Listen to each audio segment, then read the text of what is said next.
ঘুরতে গিয়ে জঙ্গিদের গুলিতে ঝাঁঝরা হয়ে গেলেন বেহালার বাসিন্দা সমীর গুহ।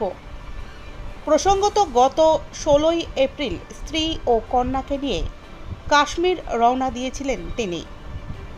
মঙ্গলবার পেহেলগাঁওতে ভয়াবহ সন্ত্রাসী হামলায় মৃত্যু হয় তার। স্ত্রী কন্যার সামনেই জঙ্গিরা হত্যা করে সমীর গুহকে। গত 16 তারিখ সপরিবারে কাশ্মীর বেড়াতে যাওয়ার উদ্দেশ্যে বেরিয়েছিলেন সমীর।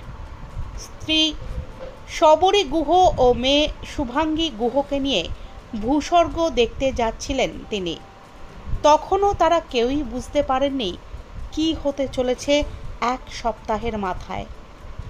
সমীর গুহ সল্টলেকে ন্যাশনাল স্যাম্পল সার্ভার অফিসে কর্মরত ছিলেন।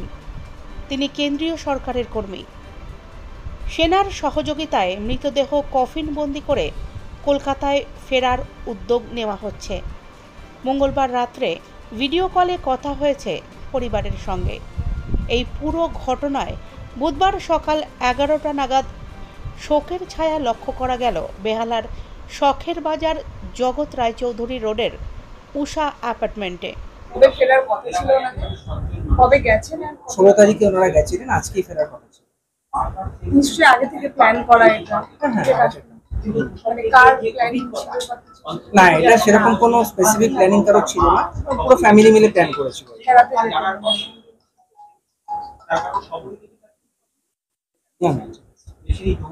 দিদিকে আর ফোন করলেন বা কথা বললেন?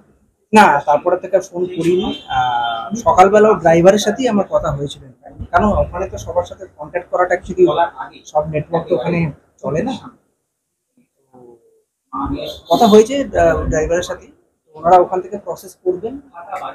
পুলিশও এখন মানে যোগাযোগ করছে। যোগাযোগ করে এখানে আসার টাইম হয়তো বিকেল সন্ধ্যাবেলা হয়ে যায়। মেয়ের সাথে ওই তখনই কালকে রাত্রে একটু কথা হয়েছিল, জাস্ট ওই বললাম না, এখন তখন তো অ্যাকচুয়ালি সিচুয়েশন এরকম ছিল না যে কাউকে কিছু বলা।